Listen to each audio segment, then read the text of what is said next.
Elliot Friedman on 32 Thoughts. A lot of people want to see what Vegas offers. Is Vegas the team to beat in the Mitch Marner sweepstakes? It is Marner Monday, better late than never, on this edition of Locked On Golden Knights.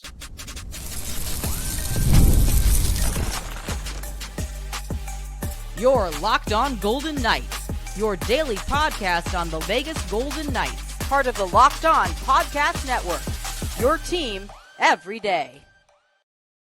Hi again, everyone, from Las Vegas. Tony Cardasco and Chris Golick. We appreciate you tuning in.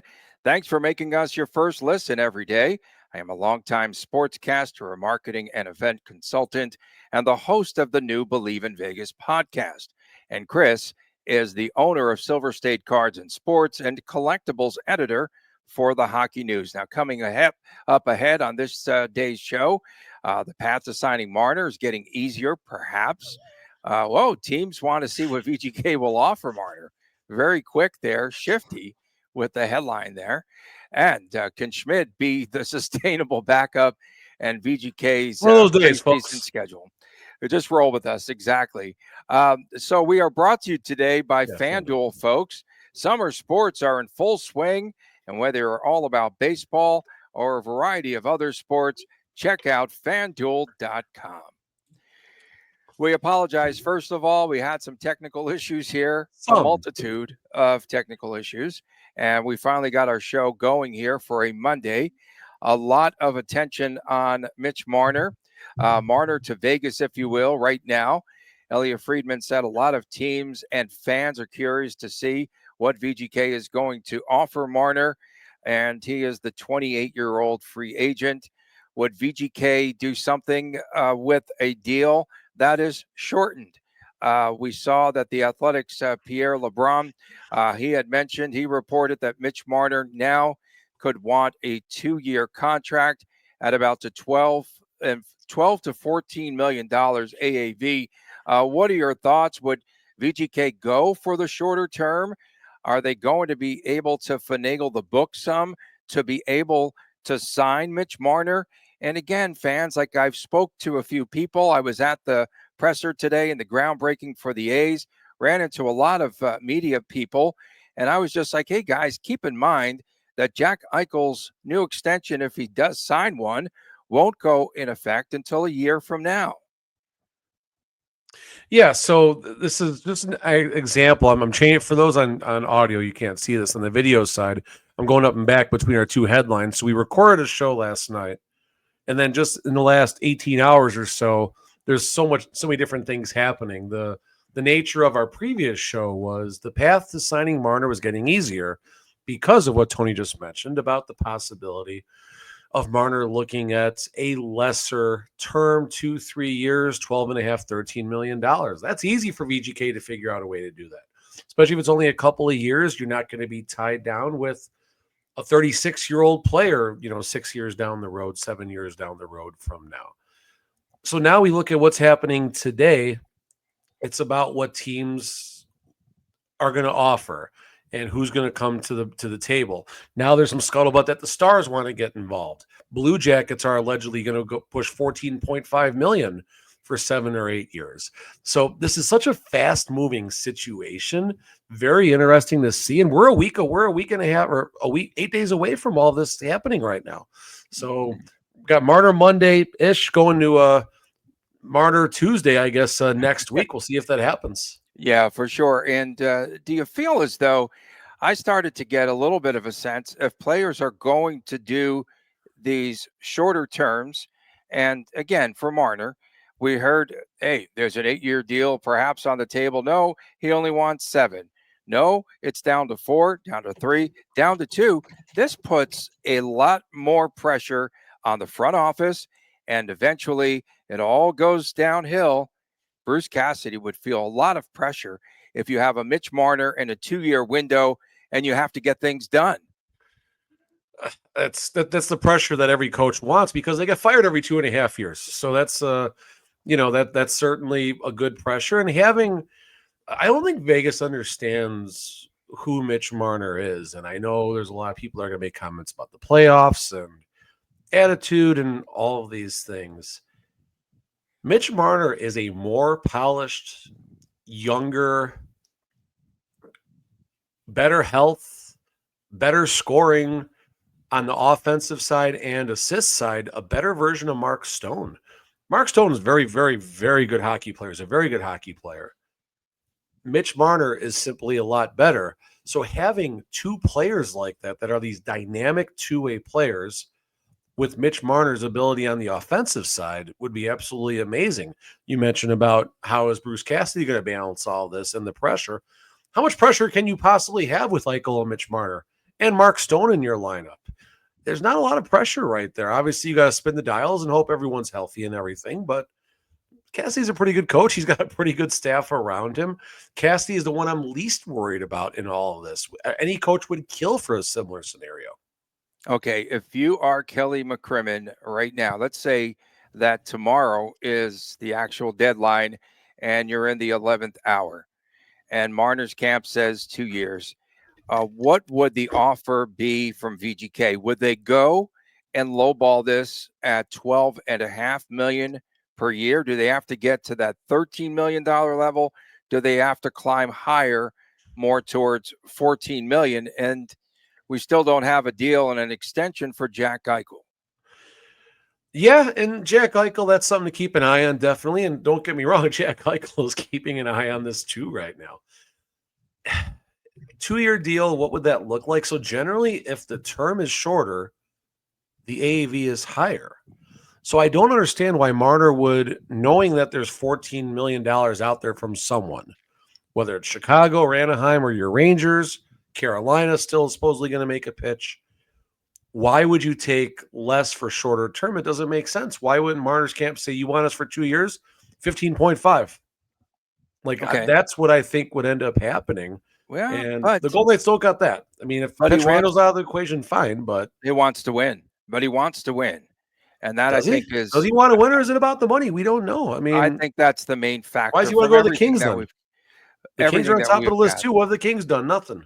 So again, over the weekend, Pierre LeBrun reported that this is a 2 to 3 team race currently, but it seems to be tilted towards VGK.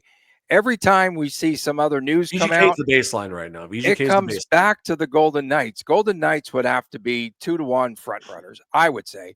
But the 3-team race would be the Kings, and then VGK, and then Dallas and the Stars. They believe that by firing Pete DeBoer, it lowers the cap. I think something like that. I mean, 2.75. They don't have any money, right? They don't have any money left. Dallas 2.75 for the Stars.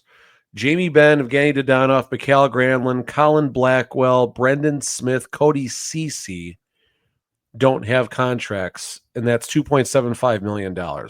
So this means all eyes are on Jason Robertson if that's going to happen, because Robertson will be an RFA after the 2026 season ends, so 26-27. But that's $7.7 million. I'm no math wizard, but if you do 7.7 plus 2.7, that's a little over $10 million, which does not sign Marner, and that does not address your current UFA issues. So I don't know what else. I mean, that's the Stars are just, I mean, that'd be more top heavy than the core four used to be in Toronto. We saw how that worked out. So LA Kings do got the space, shifting gears right there. Kings do have the space. They got 21 million. Yeah. No major issues as far as high dollar free agents to sweats. And the Golden Knights, we know their situation. It's Pietrangelo. Pietrangelo, if he's going to any type of LTIR for the entire season, there's plenty of money. Yeah, and that would be $8.8 million. And then they're going to have to make a deal. I think Barbashev right now is probably at the top of the list. Would you have to agree? Haig. Well, Haig's going to go. Yes, that I think is already done. I think that's just going to be a formality. Be great with him as Zegras now goes to Philly. Be fun for him to go to Philly, I think, if you're Haig, right? Coming up next, can Akira Schmid be a sustainable backup for VGK? We'll get to that as we return on this edition of Locked On Golden Knights. Summer sports are in full swing, and whether you are all about baseball under the lights, golf on the green, NBA Summer League hoops that comes, or again, we've got high stakes soccer action. All of this happening this summer. FanDuel, the best way to make every game even more exciting. You're already following the action. Why not make it a little bit more thrilling? With FanDuel, you can also get into the game while your friends are just getting sunburned, I should say, on the beach. So you do want the action there. I think that's better than the sunburn, is by going to fanduel.com. And we've been using FanDuel a lot. We track our favorite matchups. And on the app, we also like a lot of the props that do come out. And whether you are placing a same game parlay or watching a bet to ride into the ninth inning, FanDuel makes it feel like you are part of the action. New to FanDuel, new customers can now bet $5 and get $150 in bonus bets if your first bet wins. Open the FanDuel app today or visit fanduel.com/lockedon to get started. FanDuel.com.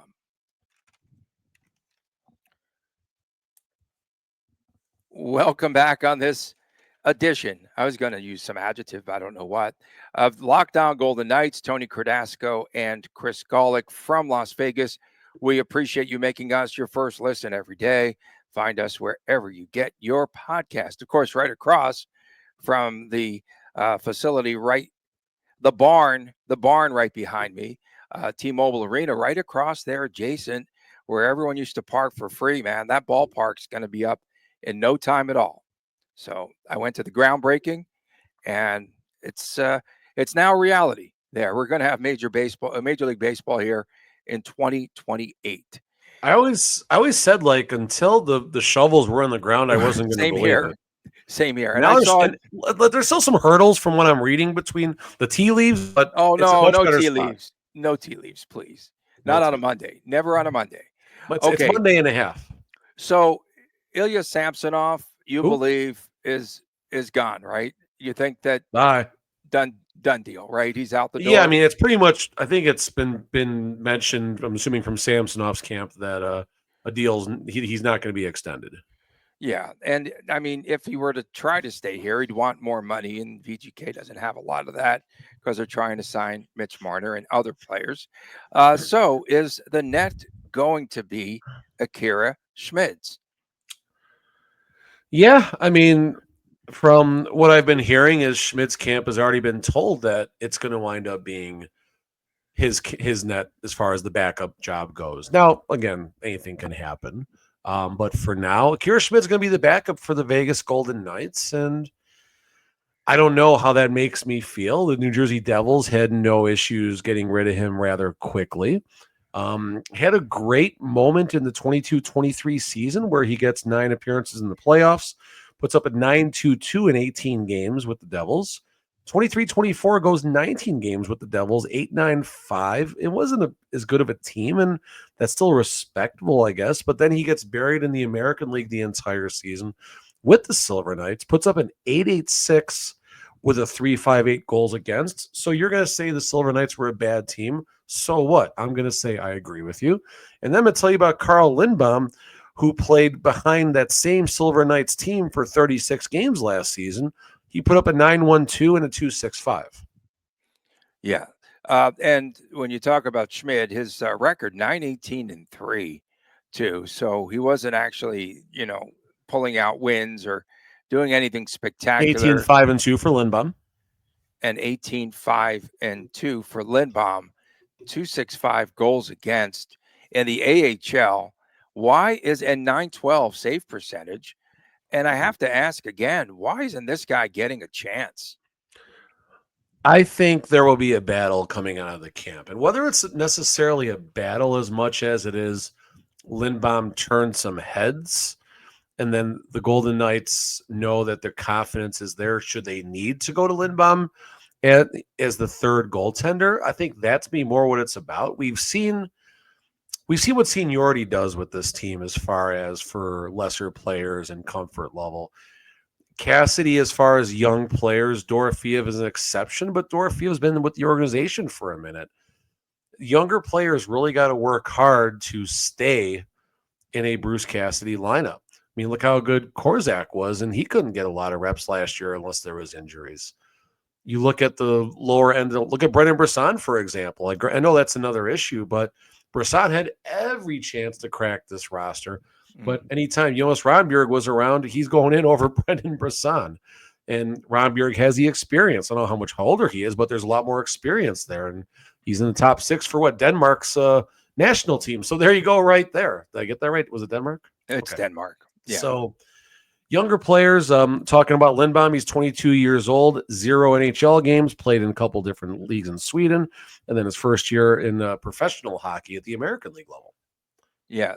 And the thing about Lindbaum, do we think we'll see him? We have to see him right in the developmental gathering here. Oh, yeah. So they'll get a good look at him. Yeah, and next I'm week. sure he'll start, but that's in a week. Jeez Louise. And and then we'll see him between the pipes. They'll get some evaluation time on him. He'll probably get 1 or 2 full games in the preseason.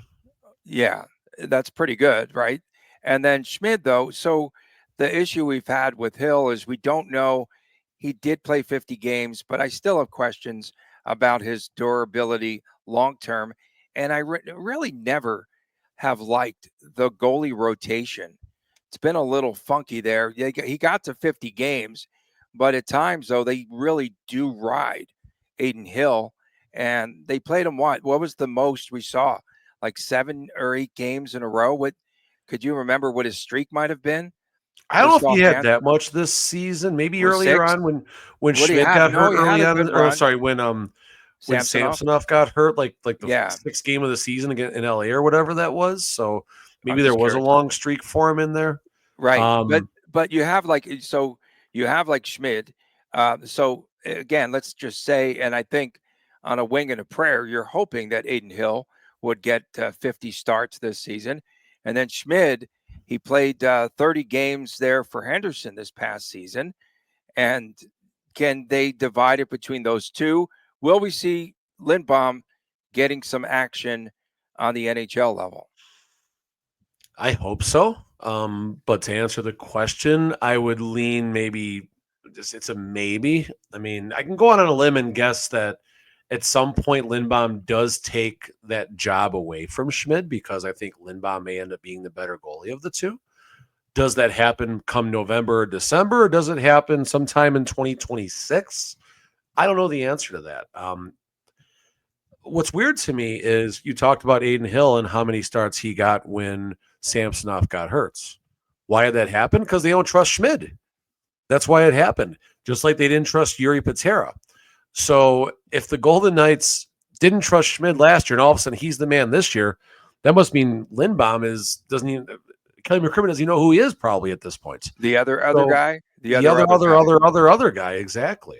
So it'll be interesting to see how it plays out because Schmid I guess Schmid technically passed Samsonov on the depth chart down the road. I mean, Samsonov played 1 or 2 games at the end of the regular season, and all of a sudden Schmid ends up being the backup. Coach Cassidy was kind of non-committal about the reasoning why. Mentioned health a little bit, but I think they just kind of buried him the same way they buried Logan Thompson during the 2022-23 playoffs. They trusted Jonathan Quick more in that circumstance. So be it. That's what happened. Who cares moving on from there? But either way, I don't think the Golden Knights, forget Schmid, the Golden Knights don't have a sustainable backup right now. And Samsonov barely was a sustainable backup. It wasn't pretty at times. At times he looked like the better of the two goalies between him and Adin Hill. But then at times it was pretty ugly. So, and especially if Mitch Marner comes in, there's no money left to even think about getting a goaltender at that point. Yeah. And John Gibson will be gone to Edmonton by that point. He'll be open to a trade, I saw. Yeah, I think he's going to go to Edmonton. I have a feeling. And I just was wondering, how many games are going to be played in the Olympics? And if Hill does make that team, I think he's going to see action. He'll definitely get action in the Olympics. I would take under 50 starts. I would take under 50 starts if he makes the Canadian national team. So there. So I think 40 appearances for Schmid, that's not good. No, it would be another big dilemma here for goaltending for the VGK. We'll keep an eye on that. Coming up next, we will take a look at the VGK preseason schedule. Do we get pins? Do we get busts? What are the giveaway items? We don't know. Next on this edition of Locked On Golden Knights. If you are looking for a snack that is both delicious and nutritious, then you need to check out a good source of protein with Wonderful Pistachios. Wonderful Pistachios is one of the highest protein nuts. Each 1 ounce serving has 6 grams of protein, and it gives you over 10% of the daily value, which is so important. Plus, they are definitely packed with fiber and better for you unsaturated fats that will keep you feeling fuller longer. Myself and Chris, we both really do enjoy the no shells variety because otherwise we'd be cracking right now on the air. And it's the perfect grab and go snack for busy days like today with all of these issues with Wi Fi, with the internet. The fact that Wonderful Pistachios is a complete protein, it does provide all 9 essential amino acids, which is really good. And then, of course, we do have that satisfying crack of the shells variety. And again, when you open up each shell, it is like snack mediation. Whether you're running between meetings, running around, doing whatever each and every day, Wonderful Pistachios are the snack that works as hard as myself and Chris do. So get snacking and get cracking, Las Vegas, with a snack that packs a protein punch. Visit wonderfulpistachios.com to get more information. Get cracking, Vegas. Visit wonderfulpistachios.com. Welcome back on this edition of Locked On Golden Knights. Tony Cardasco and Chris Golick reporting from Las Vegas. Thank you so much for making us your first listen every day. Don't forget on Fridays, it's WTF Day. And also coming up later in this week, we've got the NHL Draft, which people in Vegas, correct me if I'm wrong here, Chris, but they really don't care about the NHL Draft, do they? Other than the initial one at T-Mobile, like, there's nothing to worry. Like, you don't have to care about it, do you? F those picks. Yeah, you don't really. I mean, I was talking on my stream today, and in one column you can have Eric Brandstrom and some no-name draft, or you can have Mark Stone. In another hand, you can have Peyton Krebs and some unknown draft pick, or you can have Jack Eichel. And that's what matters as far as all that stuff goes. So we are going to have the preseason games coming up here, and the schedule was announced over the weekend.